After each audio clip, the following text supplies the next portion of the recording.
I threw my dad a surprise 65th birthday party, $5,000 on catering, band, and a cake with his face on it. He grabbed the mic and barked, "She deserves respect, not you." My cousin smirked. "One day, you'll thank us for being honest." That night, I canceled the $27,000 I had paid for Laura's tuition and left a box that played a message. "I just want to say it," my dad growled, gripping the mic like it was a courtroom confession, not a birthday toast. "She deserves respect, not you." The room went dead quiet. Everyone turned to stare at me, champagne glasses frozen midair, like someone had hit pause on a scene that wasn't supposed to end this way. The she he was pointing to? My cousin Laura. Laura, who hadn't worked a day in her life, who called me last month crying about her tuition, who I quietly wired $27,000 to cover her final year at university. I hadn't told anyone, not because I was ashamed, but because I didn't need a medal for doing what family's supposed to do. Except apparently, that family didn't include me. I stood by the rented dance floor, next to the band I'd hired, next to the cake with my dad's smug face printed in edible ink. I'd spent over $5,000 on this surprise 65th birthday party, catering, music, the works. Even made sure the venue was wheelchair accessible so Aunt Diane could come. Every detail, every email thread, every invoice, it was all me. And still, here he was, throwing me under the bus. Again. From the back of the room, I heard a sharp little laugh. My cousin grinned, raised her glass, and said, "One day, you'll thank us for being honest." Honest? Honest would have been telling me they hated me before I maxed out my credit card for this family. I didn't say a word, just smiled, just like they taught me. Make it look nice. Don't make a scene. But that night, when the party was over, when the lights were off and the dance floor was empty, I went home, logged into my bank account, and canceled the $27,000 payment I just made for Laura's tuition. Then I left a little box outside her apartment. Inside the box was a speaker. When she opened it, it played a single audio file on loop. "This was your idea, Laura, not mine. You said it yourself. He's stupid enough to pay for it if we act like we care. Congrats. You were right." Her voice. Her words. Recorded 3 weeks ago on a call she forgot was synced to my smart assistant. The surprise party was the last gift I gave my family. Now they were about to find out what it feels like to lose me on purpose. I wish I could say that was the first time they humiliated me. I wish I could say the party was some weird outlier, a bad moment in an otherwise okay relationship. But that would be a lie. The truth is, I've been training them for years to treat me this way. Every favor I gave, every bill I paid, every last-minute rescue, it taught them that I was a resource, not a person. My name's Ryan. I'm 28, work in digital marketing, live alone in Austin, Texas. I make decent money. Not rich, but comfortable. And maybe that was the problem. They knew I wouldn't say no. Especially not to her. Laura and I used to be close. Or I thought we were. Growing up, we were the weird pair of cousins always building stuff, pillow forts, fake spy clubs, coded notes. After her mom died, she moved in with my family for a while. I was 12. She was 9. And everything shifted. My parents treated her like a glass doll. My dad would say, "She's been through a lot," as if that excused every tantrum, every guilt trip, every lie. Laura learned early that tears got results. That silence could be a weapon. I learned something too, that love came with conditions. After college, I moved away. Thought distance might fix things. But of course, distance doesn't matter when you're still on the family group chat. At first, it was little things. "Hey, can you cover Laura's books this semester? She's short. Laura's laptop broke. Could you spot her? She's in finals week. She wants to study abroad. Her scholarship doesn't cover flights." And I did it. Every time. No questions asked. My dad used to joke, "You're a good investor. She's our future doctor. She's studying psychology." Then came the bigger stuff. Her rent. Her credit card bill. Her therapy dog's vet surgery. Always a story. Always a plea. And always followed by radio silence once the money cleared. Still, I kept helping. I thought maybe if I gave enough, loved hard enough, they'd see me. Not as the ATM son. Not as the cousin with a good job. Just me. That's why the party mattered. It was supposed to be a reset, a reminder that I chose them, that I wanted to show up. I booked the best place I could afford, hired a soul band my dad used to blast on vinyl. The cake had this goofy picture of him on it from the 80s, mullet and all. I even paid extra to rush the fondant. I spent 6 weeks planning it while juggling work and a freelance side gig. And the moment he grabbed the mic and said what he said, all of that shattered. But I didn't scream, didn't storm out. I smiled, raised my glass, and toasted to family. Then I left early, told the caterers I had a migraine. I lied. I went straight to my apartment and started digging. See, my cousin forgot something. We once shared a Google Drive folder for a short film project back in college. She never deleted it. It was still linked to her main Gmail. And guess what? Her Google Voice backups were linked too. Within 10 minutes, I had her audio logs. The one I used in the box? That wasn't even the worst. She had messages like, "Ryan's so pathetic. He thinks paying my tuition makes him a hero. Let him feel important. He'll pay again. Just say it's for emotional support or whatever. He loves playing savior." And texts with my aunt, her mom's sister, who once told me I was such a blessing, laughing about how easy I was to manipulate. That same night, I went to pull the transaction for the $27,000. It was still pending. Canceled it. Then I reported the payment as fraud and locked down every shared card, every connected account. 2 days later, my mom called me from her hospital's break room. She's a nurse. Works the night shift. She sounded tired, but concerned. "Ryan, did you cancel Laura's tuition?" I paused. "Yeah." Silence. "She's devastated." I laughed. "No, she's exposed." Then came the real storm. My phone blew up, voicemails from uncles, texts from my dad in all caps. One of them said, "You're tearing this family apart over your ego." And then Facebook. Laura posted a photo of herself crying on a park bench with a caption, "It hurts the most when the knife comes from someone you trusted."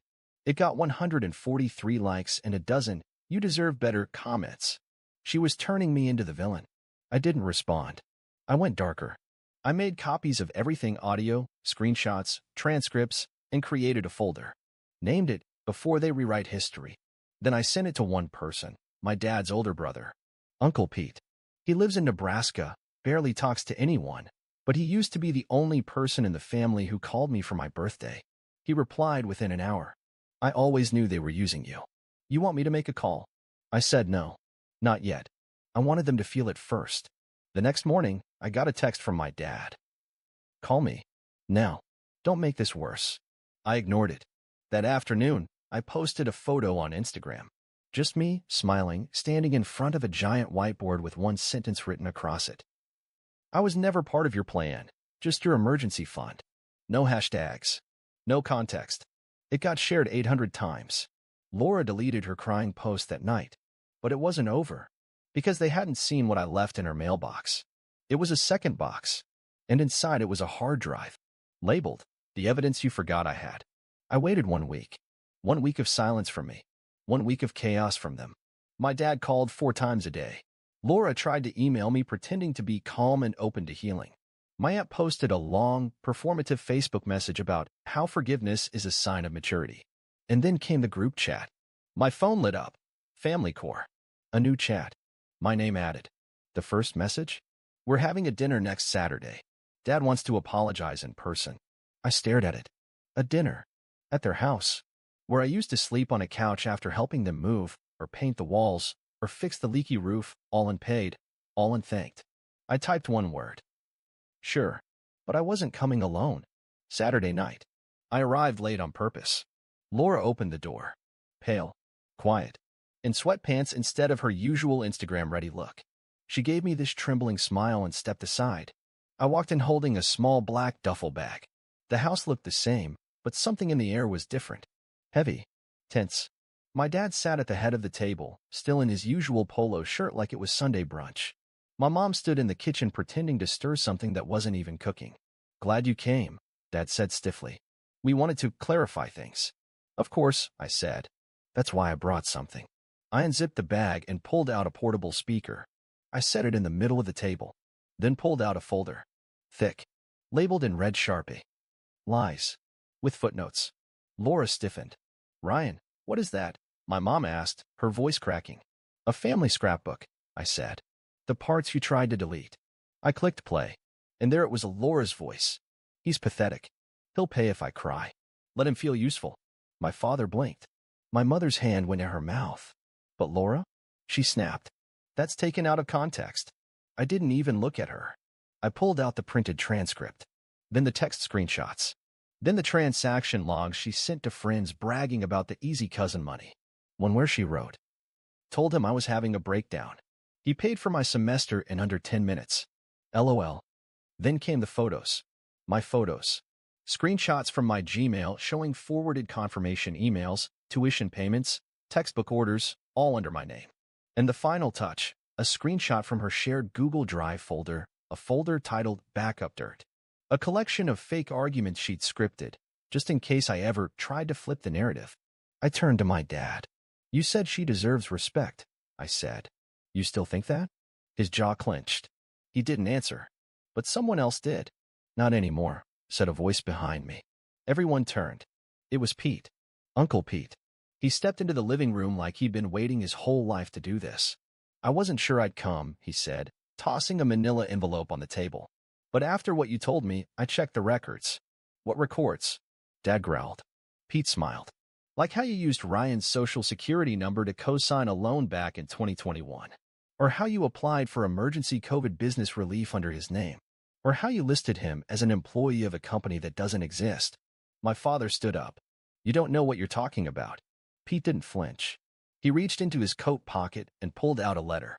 "This is from the Department of Labor," he said. "They've opened an inquiry. You should probably call them Monday." Silence. Total, choking silence. My mom sat down slowly, whispering, "Oh my God," under her breath. Laura backed against the wall like a trapped animal. That's when I spoke again. "I used to think I was just too sensitive," I said. "That if I gave enough, they'd love me back. But you don't love me. You love what I do for you." Then I turned to Laura. "And you? You're not broken. You're calculated. But now you're broke. Because your tuition's unpaid, and I just forwarded your emails to your school's ethics board. Enjoy explaining this to the scholarship committee." She tried to scream something, but I cut her off. "You know what the worst part is?" I said, walking toward the door. "I thought this night would make me feel sad. It doesn't." I looked around at all of them, frozen, humiliated, exposed. I feel free. Then I dropped one last envelope on the coffee table. A tiny, neatly folded paper inside. A screenshot of the email I sent withdrawing co-sponsorship of their mortgage. They had 60 days. Good luck. They thought I would disappear. That after that dinner, I'd cool off, scroll through old family photos, remember the good times, and do what I always did, crawl back, say sorry for making them uncomfortable, and hand over more of myself. But I didn't disappear. I just disappeared from their lives. That week, I quietly left the family group chat. No message. No drama. Just tapped, leave. They added me back. I left again. Then Laura texted me directly. "Enough of this. You made your point. Can we talk?" I didn't reply. Instead, I opened my banking app and shut down every active payment. Mom's monthly transfer? Gone. $900 every month, supposedly for medications, which I now knew went toward spa treatments and luxury towels that weren't soft enough. Their internet bill? Canceled. My name was on the account. No more. Laura's car insurance? Discontinued. Her cell phone line? Disconnected. She must have gotten the message when her phone stopped working. I imagined her standing in line at a cafe, trying to tap Apple Pay, and nothing happened. For the first time in her life, she got a taste of financial silence. 2 days later, my mother texted, "I don't even know who you are anymore." I stared at those words and thought, did you ever know? Then came the real twist. I got a call from the fraud division at my bank. Not customer service, the actual fraud division. Turns out, my dad had tried to use my social security number again. This time to apply for a new line of credit. The application claimed it was for roof repairs.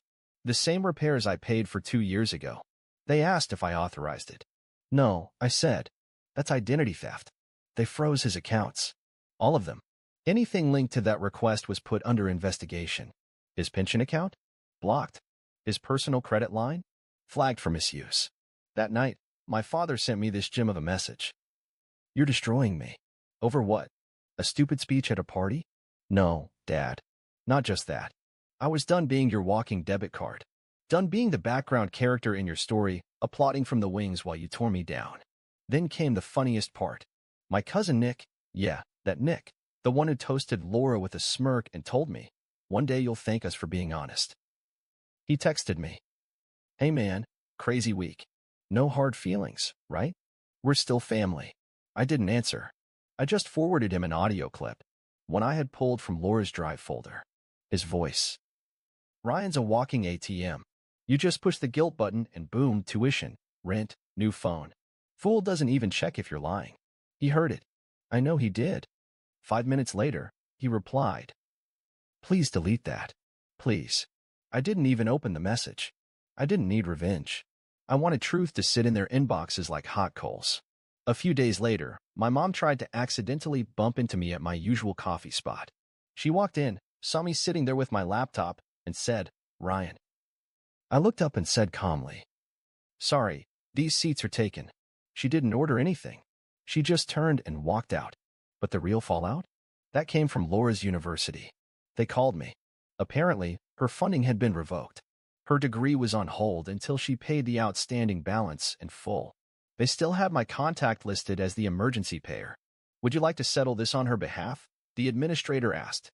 I laughed. "No, but I'm very glad you called." That evening, my mom left a voicemail.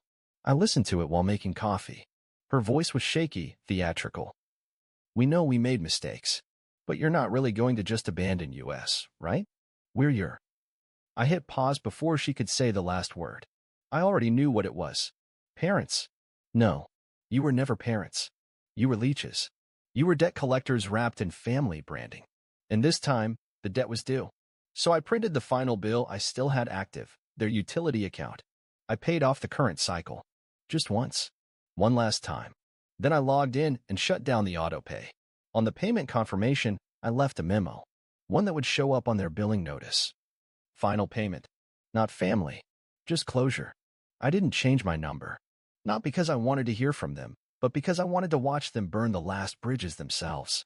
For weeks, they tried everything: guilt, rage, threats, then pity. My mom sent me a blurry photo of my childhood drawing once with the caption, "You used to love us." I stared at it for 5 seconds before deleting it. Love isn't unconditional when the conditions are lies. My dad, though, he couldn't handle the silence. He started telling people I had a mental episode, called my workplace pretending to be my concerned father, asked about my behavior. HR called me in. I showed them screenshots, emails, voicemails. They filed a formal complaint against him. He got desperate. He used a new number and a fake name. I knew it was him from the grammar. He always misused your and overused ellipses. "You've made your point. Come fix this before it's too late." Too late for what? I wasn't the one spiraling. Then came the final straw. A letter arrived. Not an apology. Not a confession. A legal threat. On some boilerplate legal template, accusing me of emotional distress caused to the family unit, threatening court action unless I cease public defamation. My dad signed it. He thought he could sue me back into silence. I didn't even call my lawyer. I got in the car, drove 2 hours, to a rural post office where no one knew my name, and I filed something I'd been holding off on for years. A private LLC. Something I'd planned when I first suspected how far they'd go. The name? Not Your Blood, LLC. I routed everything through it: tax returns, property insurance, even my emergency contacts. I removed every last trace of myself from their documents, addresses, and phone plans. I had erased the final connection. Then, I did one last thing. I drove back to the house. Not to confront them. Not to scream. Just to watch the wreckage from across the street, inside a silent car. Lights off, except in the kitchen. I could see shadows moving. My mom pacing. My dad hunched over the table. Probably bills. Probably warnings. Probably silence from every side. They used to say they were proud of me. Used my name in every Christmas letter. Told friends, "He takes care of us. He's such a blessing." But I wasn't a son to them. I was leverage. So I left a parting gift. I crossed the street. Taped a small red sign to their front door. Laminated. Permanent unless removed with intent. It read, "Closed account. No longer in service. No more explanations. No more rescues. No more Ryan." Then I got in the car and left. They haven't contacted me since. Maybe they finally understood. Maybe they think I'll come back when I calm down. But they don't get it. This isn't anger. This is freedom. I don't wake up checking my phone in panic. I don't feel sick walking past a birthday card aisle. I don't carry guilt for people who turn me into a tool with a pulse. No, I sleep through the night. My bank account stays untouched. My peace isn't conditional. The other day, I walked past a bakery near my apartment. They had a sign in the window, small, clean, brutal. We reserve the right to refuse service to anyone who treats kindness like currency. I laughed. Then I walked in, looked the cashier in the eye, and said, "Black coffee, double shot, and a receipt, please. Because I keep them now. All of them."